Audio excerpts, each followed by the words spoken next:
Ассалому алайкум устод. وعلیکم السلام و رحمت الله. Саволи камтар чуқуртар доштам, бифармоед. Савол дар бораи тақдир ва ҳуқуқи одамизод барои интихоб кардан. Мақсади савол ҳамин ки медонем ки сутуни имон, яке аз сутуниҳои имон ин тақдир мебошад ва бовар кардан ба тақдир ин имони дини мо мебошад.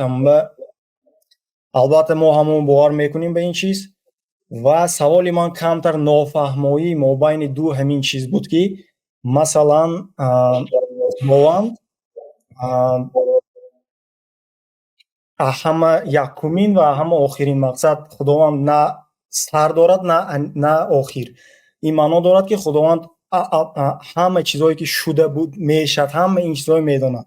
Мақсади савол ҳамин ки вақте ки Худованд ҳамин чизҳоро медонист, Худованд ҳама одамо, ҳама мавҷудоту, ҳама офариштаи Худованд ин бо хоҳиши худаш шудааст, бо қудрати худаш шудааст.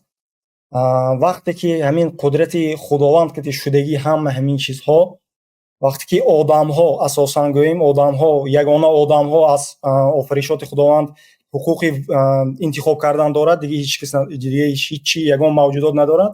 ҳамон ба вақте ки мисол Худованд одамро пеш аз қалби одамро сохтан, ин ҳуқуқи Худованд буд ки моя сохт. Ин ҳуқуқи Худованд. вақте ки ҳамин ҳуқуқи Худованд буд, Худованд ҳама ҳамин чизҳоро медонист. пеша ки чӣ хел зиндагӣ мекунад, ки ҷаннат мерад, ки дӯзах мерад, ҳама ин чизҳоро Худованд медонад. Он чизе ки дар дунё шуда истодааст, ин барои мо мебошад ки баъд барои ин доказательство шавад ки што мо чӣ хел зиндагӣ кардагим ҳаёт ба. Не ки Худованд ин чиз дар кор не, ин чиза ма мефаҳмем. Не ки саволи ман ҳамин ки вақте ки Худованд ин чизҳоро медонист, одам вибари мақсад ҳуқуқи таваллуд шудану сохта шудан надошт. сохта шудан ин Худованд ҳуқуқи моя ба ин дунё овардан дошт ва моя сохтан дошт. Худованд ин ҳуқуқро дошт. вақте ки одамизод, баъзе одамо, ҳама не, бисёри одамо дӯзах меран. Ин чиз ҳама ин чизро медонад ки дӯзах мерафтаги одамо ҳастанд. баъзе одамое ки мумкин то ахири умрашон дӯзах мемонанд, то ахир тамоман мумкин ахир надорад. баъд мақсади савол ҳамин ки вақте ки Худованд медонист ҳама хел одамо мешанд ки дӯзах рафта метонанд, не ки ва ё ҳуқуқ надоштанд ҳама одамо ки ба ин дунё таваллуд шаванд. вақте ки ҳама одамо медонистанд ки масалан ки медонистанд ки оянда ҳамин дунё ба ҳама хел зиндагӣ мекунанд ки ба дӯзах меафтанд ва ё мумкин интихоб намекарданд таваллуд шудана ё ба ин дунё пайдо шудана. ин чизро Худованд интихоб кардаги. мо ҳуқуқи ба ин дунё ҳамаи корҳои мекардагон ҳуқуқи карданамо дорем, ҳуқуқи интихоб карданамо дорем. кори нағз мекунем ё кори бад. Не ки асоси ҳама мо ягон вақт аз чорчӯби Худованд намебуроем в любом случае. аз чорчӯби, аз границаҳои Худованд намебуроем. мақсади савол ҳамин ки чӣ хел набошад мо 100% ҳуқуқи интихоб надошта будем ки вақте ки Худованд моя ба ин дунё овардагӣ, не ки Худованд медонист ки ҷаннат мерад аллакай, ки дӯзах мерад, ки чӣ хел ҷаннат мегардад, ки дӯзах ва чӣ хел дар мегирад, ё ки то охире, ё ки кадом вақт муддати ягон вақти ҳамон ба баъзе одамое ки масалан тамоман дӯзах мемонанд, ҳамон одамо ҳуқуқи худашонро надоштанд барои ин дунё омадан. Худованд ҳуқуқи интихоб карду ба қудрати худаш ҳамон одамое сохт. ҳамин чиз бо якдигарашон чӣ хел ҳуқуқи одамизод кати хости Худованд чӣ хел бо якдигарашон мақсад ҳамкорӣ мекунанд, чӣ хел бо якдигарашон муқобилат накунанд. ҳамин камтар ҳамин нофаҳмоии мобайни ҳамин чизҳо ҳаст. саломат бошед.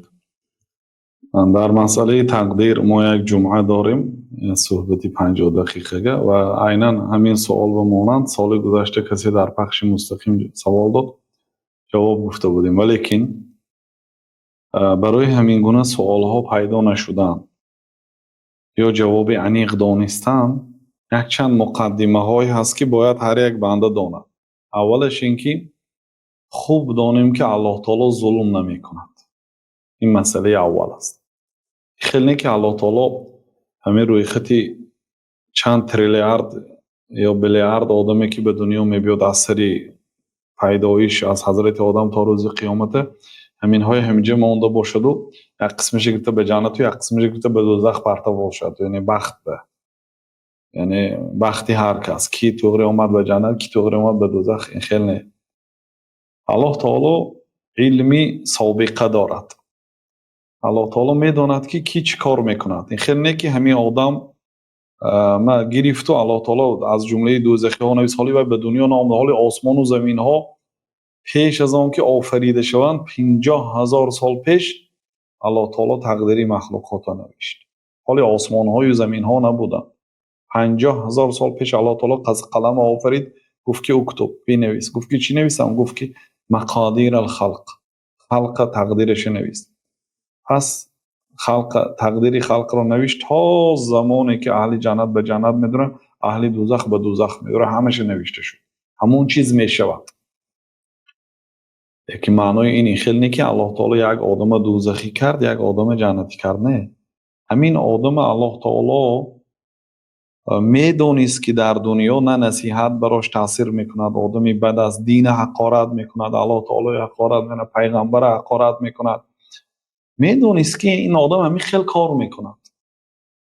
حالی مثال من یک دوستم گفتگی است که ها داملا تا ترمه شدن سر و سیمه گفتگی بود. من ترمه شدم. یعنی وای غیب میدونست می نه. یک بزرگ مهر یاروف ادوکاتی من بود. روزی به زندان در آمدم و گفتم که بزرگ مهر یاروف هم خیلی گپای گفته ایستاده است. یک آدم که بزرگ مهر یاروف ترمه میشد. بعد یک هفته ترمه شد. غیب میدونست نه. اینا غیب نمیدونه، لیکن اینا فراست و همین عادتی رفتی کار کتی پیشگویی میکنه. تو دو میگیری بچه میگه. تو همین سال از صنفت میغلطی میگه مدرس طلبش دو میگیرد. از صنفش میغلطد. یعنی معلم یا یک آدمی عادی آینده کار پیشگویی میکند به رفتی کار. مثلا یک آدم ببینید اسلوبی تجارتش میگه بچه بانکرات میشی. همین اسلوب که تی رفتی بانکرات میشه. چی شما غیب میدونید؟ نه. این مخلوق اگر همین خیل علم دارد، این آدم یا آدمی ابله بی سواد نیست. وقتی که این گپ گفت یعنی چی میداند؟ الله تعالی علمی دارد که واقعا وی علم است. در یک شبانه روز در دنیا چقدر برگ درخت به زمین می افتد؟ عمومی عددی برگ ها و از آن هر یک درخت علاهیدگی. غیر از این کدام برگ ها به زمینی تر افتید و کدام برگ ها به زمین خشک افتید. مثلا آب ماندگی به زمین، یک جایی که آب گذشته که بالی آب به بالی لای بغلطید، یک برگ آمد و بلندی بغلطید با جای خشک بغلطید. الله تعالی عددی همین برگ هایی که در یک شبانه روز می افتد از آن هر یک درخت در علاهیدگی و عمومی تمامی دنیا رو میدوند و هر کدام برگ ها در بالای خشکی غلطید و کدامش در بالای تری افتید همیشه میدوند. این چونین دانه هایی که وقتی که به زمین میپاشید از کدام دانه چقدر حاصل، این خیلی علم در کسی دیگر نیست. الله تعالی میدانست که همین آدم ها به جنت میرن، آینده عملای صالح میکنه، آدمای خوب میشه، اینا آدمای بد میشه. همون چیزی که هست همون ننویست. این یکم مسئله این است که ما باید خوب اعتقاد کنیم که الله تعالی ظلم نمیکنه. الله تعالی حتی به کافر، حتی ما رو هم نهی کرد. ولا یجرمنکم شنآن قوم علی الا تعدلوا اعدلوا هو اقرب للتقوى. بعد دیدنتان یک طایفه، یک گروه، یک مذهب، یک دین، یک نوع ملت، یکون گروه آدم اگر بد بینید، بعد دیدن شما به ظلم کردنتان برده نرساند. معلم یا طلبه بد میبینه برای اونکه طلبه مذهبش دیگر است مثلا، یا اینکه ملتش دیگر است، بد میبیند. از سوی بد دیدن بهاش 5 است و 3 میموند. الله تعالی مود که ولا یجرمنکم. یا پدرش کتی وقتشند جنگ کرگی پدری می طلبه کتی به خاطر همین ظلم کردن میخواد، لیکن طلبه بهای 5 به جواب داد 3 میمونه. الله تعالی میگه که ولا یجرمنکم شنآن قوم علی الا تعدلوا. بعد دیدن شما به یک طایفه از مردم به ظلم کردنتان برده نرسان، اعدلوا، عدالت کنیدون، هو اقرب للتقوی، این نزدیکتر است به تقوا. در ریاض در عربستان سعودی و مفتی یک آدم سوال میدهد، من میگم مدرس هستم در دانشگاه، یک طلبه شیعه هست. میدونید اون که اکثریت 90% 99% عربستان سعودی سنی مذهب است، لیکن شیعه های هم دارد، شیعه های عرب دارد. طلبه شیعه هست، بهای عالی میگیرد. من قصداً به همون بهای پست میمونم تا اینکه بهای پست گیرد ماجستر نمیشه، دانشگاه تمام میکند و حقوقی به ماجستراتور سپردن ندارد. اگر رفت و به بهای 5 بونید ماجستر شود، بعد ماجستر دکتر شود، وقتی یک کارخانه آمد، البته از آنهایی که در این کارخانه هستند و فقط دیپلمشون شهادتی بکالور است، نه ماجستر و نه دکتری، از اینها مرتبه وظیفه‌ش هم بلند میشد، آیلیکش هم بلند میشد، شیعه بولی سنی ها و کلام میشد. همین چیزای نظر بگرفته من بهاش پس میمونم از مدرس. ابن باز به همین سوال میتیم، بعد هم تو سوال خوانده شود میگم که اعوذ بالله، یعنی من از این کار به الله تعالی پناه میطلبم. لا یجرمنکم شنآن قوم علی الا تعدلوا اعدلوا هو اقرب للتقوی. آیت تلاوت میکنه. یک ملت، یک قوم اگر بعد بینید بعد دیدنتون برده نرساند به ظلم کردنتون، ظلم نکنید، عدالت کنید. عدالت به تقوا نزدیک است. یک شیعه همین صحبت شنیده سنی میشه. بنابراین ما، الله تعالی ما رو هم خودش هم به دشمنش هم ظلم نمیکنه. ما هم حق نداریم یک آدمی بددیدترین بدبختترین آدم تهمت کنیم، کاری نکردگیش کرد گوییم برای آبروش ریزاندن. تهمت برای ما جایز نیست، به دشمن ما باشدم. ظلم هم جایز نیست. از حد و حدود گذرانیده و جزا نمیتیم. اون جزایی که مناسب است ما قدر جزا میتیم. از حد نگذاریتون، الله تعالی از حد گذرانده ها را دوست نمیدارد. ظلم حرام است، یعنی الله تعالی یگان بنده خودشه ظلم نمی کند. حتی حیوان های هم، حتی جین های هم، شیطان ها را هم یگان کسه. این مسئله اول.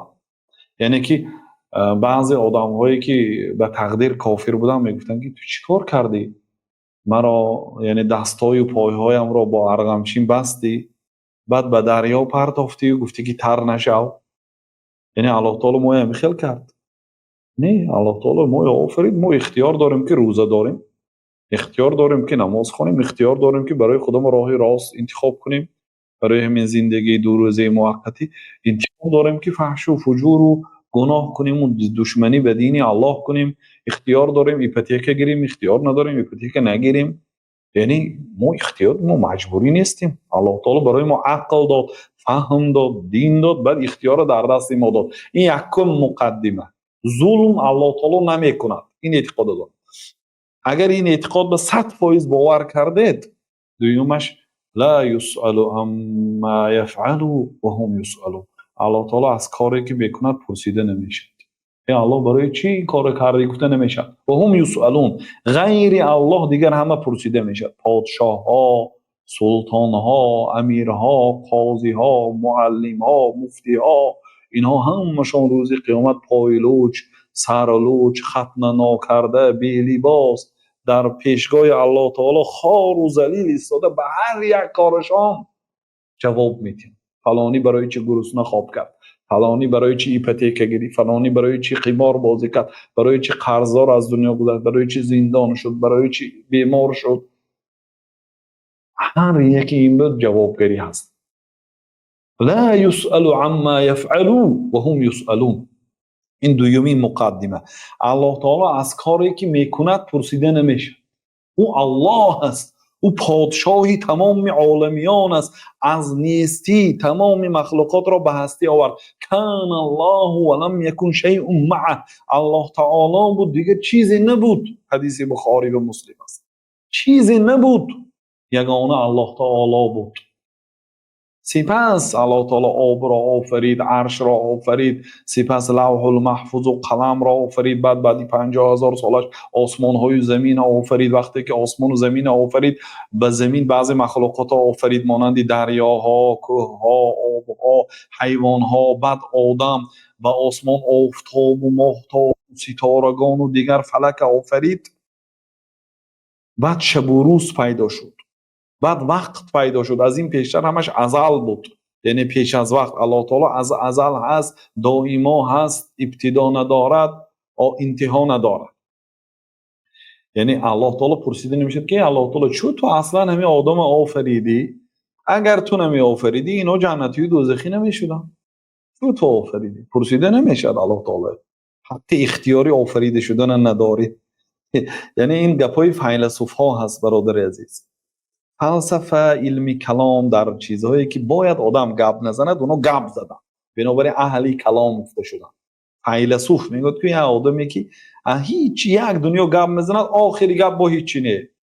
بنابراین بعضی علما گفتن که العلم بالکلام جهل، علم داشتن عاید فلسفه جهل است. کسی عالمی فلسفه باشه این دلالت که جاهل است. گپی من نیست، گپی قاضی ابو یوسف و امام شافعی است.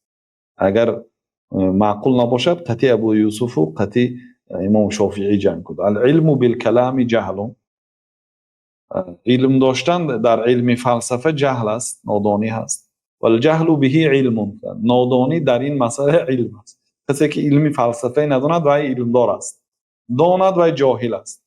گفتن دیگر معناش این است که علمی کلام هم خیلی علمی که آدمی ذکی زیرک حاجت ندارد. آدمی ابله و بیفهم نمیفهمه، گرنگ آدم نمیفهمه علم فلسفه این چی گپ است میگه نمیفهمه. آدمی زیرک حاجت ندارد به علم فلسفه. این فلسفه یونان، منطق یونان در زمان خلیفه مأمون به زبان عربی ترجمه شد، از زبان یونانی به زبان عربی ترجمه شد. بنابراین بعضی علما گفتن که لعل الله لا یغفر لمأمون، شاید، این کلمه شایدش است، شاید الله تعالی گناهی مأمون نبخشد. خلیفه مسلمان بود، کتاب منطق یونان گرفته به زبان عربی ترجمه کرد. یعنی خیلی گپا پیدا شد. من آز بینید آیا ما اختیاری، ولی این سوال به کلمه حیات هم نآمده است، آیا یعنی ما اختیاری آفریده شدن نداشتیم؟ ما بی اختیار به این دنیا آمدیم، از این شکل و ساختی ما که هستیم اینم اختیاری ما نیست، اختیاری الله تعالی است. و ربک یخلق ما یشاء و یختار ما کان لهم الخیره. الله تعالی در محکم قرآن میگه که و ربک، پروردگار تو، یخلق، خلق میکند، و یختار، اختیار میکند. الله تعالی می آفرد، پیدا میکند و اختیار میکند. این همین قاش به همین بالای چشم ماندنش، همین ناخن در نوک انگشت ماندنش، این اختیاری الله تعالی هست. و ربک یخلق ما یشاء و یختار، پروردگار چیزی را خواهد می آفرد و اختیار میکند. ما کان لهم الخیره، اختیار در دست بنده ها نیست. یعنی در این مسئله ها، در مسئله عمل کردن الله تعالی اختیار داد، خواهی عمل کن، فمن شاء فلیؤمن و من شاء فلیکفر. گفت کسی خواهد مؤمن شود، کسی خواهد کافر شود، اختیار داد. لیکن در آفرینش الله تعالی خودش آفرید، خودش اختیار کرد. آدم از جن بهتر کرد، آدم از حیوان بهتر کرد. ولقد کرمنا بنی آدم و فضلناهم علی کثیر ممن خلقنا تفضیلا. ما فرزندان آدم را احترام کردیم. و رفعناهم فی البر والبحر، در خشکی و در بحر بالا برداشتیم. ببینید در زمین بالا برداشت، در بالای چارپا، خچیر، اسب، شتر میشینیم، در بالای ماشین های قیمت میشینیم، در بالای هواپیما میشینیم. ما برداشتیم انسانیت را. و اینچنین در بالای بحر، در بالای کشتی میشینیم. ما در بالا هستیم همیشه. ما انسانیت را برداشتیم. و فضلناهم علی کثیر ممن خلقنا تفضیلا، از بسیار مخلوقات هایی که ما آفریدیم آدمیزاد افضل گردانیدیم. از جمله وابسته به کافر و مسلمان بودنش بعد مرگش زیر خاک کرده میشه تا اینکه از جسدی و دیگرها نبینن یا از بوی بدش دیگرها ایمن مانند. همچون احترام کرامتش کسی نباشد به زمین دفن کردن را مشروع کرد. این از جمله احترام آدم است. خلاصه در همین آیت الله تعالی گفت که الله تعالی می آفرد و اختیار میکند و ما کان لهم الخیره، اختیار در دست بنده ها نیست. الله هر کاری که خواهد میکند. الله تعالی ما آفرید، در بهترین صورت آفرید، برای ما بعد پیشنهاد کرد، عقل داد، سلامتی داد، گفت که همین کارهای خیر کنید اون برای فایده خودتون است، این کارهای بد کنید اون برای ضررتون است. اگر اینه کردید هم به دوزخ میرید، اینه کردید به جنت میروید. اختیار رو در دست ما داد، قدرت در دست ما داد، عقل و فراموشی فراست داد، پیغمبرهای فرستانید که ما راه و راست تو کجا نشان تیم. با نگویم روز قیامت که الله تعالی میگه که رسولا مبشرین و منذرین لئلا یکون للناس علی الله حجة بعد الرسل. ما پیغمبرهای فرستادیم مبشرین و منذرین، اونها مردم رو بشارت میدادن به جنت، کسایی که کار خیر کردن. منذرین، از آتش دوزخ میترسانیدن اونایی که گناه میکنن و نافرمانی به الله میکنن، دشمنی به الله میکنن، اونها میترسانیدن. لئلا یکون للناس علی الله حجة بعد الرسول، تا اینکه برای مردم روز قیامت حجت نشود. نگویند که الله تو به ما پیغمبر نفرستانیدی، تو نگفتی که کدام راهی راست و راهی کنج است، برای چی امروز ما یکم به دوزخ میپرتوی؟ گفته نمیتواند هیچ کس حجت نشود. گفته من رسولهای و پیغمبرها فرستانیدم، بعد آنها پیروان آنها علمای طالب علم همون راه طی کردند، به عذابها جانشان ماندن، زندان شدن، به بلاها گرفتار شدن، کشته شدن، تا اینکه حق بیان کنن، تا اینکه یگان آدمیزاد گفته نتواند روز قیامت که الله تو برای ما راه راست و راه حق بیان نکردی، امروز با برای چی من دوزخ میپرتویی؟ گفته نتواند. حجت برای همه قایم. یگان کافر نیست که در دنیا به او نصیحت رسیده نرفته باشد، شریعت رفته نرسیده باشه. بنابراین یگان کس به سبب جهلش معذور نمیشد. ندانسته کردم همین قانونهای دنیوی هم، ندانستنی قانونهای وضعی دنیوی در تمام کشورها، ندانستنی قانون از جوابگری آزاد نمی کند. من ندانستیم که دزدی گناه بوده است در این کشور، گوید همین ندانستنش همین از جوابگری آزاد نمی کند. و این قاعده از شریعت گرفتم. شریعت هم همین خیلی است. باید داند. برای چی میداند که به آتش اگر در آید میسوزد؟ برای چی اگر سیم لوچ را اگر قپت قوی برق را میزند؟ اینه میداند. برای چی از بالا کوه افتد هلاک میشد؟ برای چی به بحر اگر پرت آید در بینش غرق میشد؟ اینه میداند. همین گونه این چیزا هم باید داند. یعنی الله تعالی عقل آفرید، به علم امر کرد. خلاصه این دویمین مقدمه است. یکمین مقدمه این است که دانید که الله تعالی ظلم نمیکنه، ناحق یک آدم به دوزخ نمیپرتاید، عذاب هم نمیده. دوم، دانید که الله تعالی مقدمه دو این است که الله تعالی پرسیده نمیشه. برای چی این کار کردی؟ برای چی اون کار کردی؟ گفته پرسیده نمیشه. الله تعالی حق دارد، او خالق است، اختیار در دست او هست، اختیار در دست ما نیست. امید میکنم که همین قدر فهمیدید. در کتاب ابن ابی العز حنفی در شرح عقیده طحاوی سخن از بعضی بزرگان نقل کردن که بعضی علما میگفتن که نظرت فی القدر فتحیرت ثم نظرت فتحیرت فوجدت اعلم الناس اکفهم عنه ووجدت انطق الناس ووجدت اجهل الناس انطقهم به. من به تقدیر نظر کردم و حیران شدم، باز به تقدیر نظر کردم و باز حیران شدم. سپس به خلاصه رسیدم که عالم ترین مردم در مسئله تقدیر آنهایی که کم گپ میزنن، نه به معنای احکام تقدیر به مردم بیان میکنن از اهل علم، نه، یعنی مسئله تقدیر به سوال و جواب زیاد و چقر روی نمیکنن.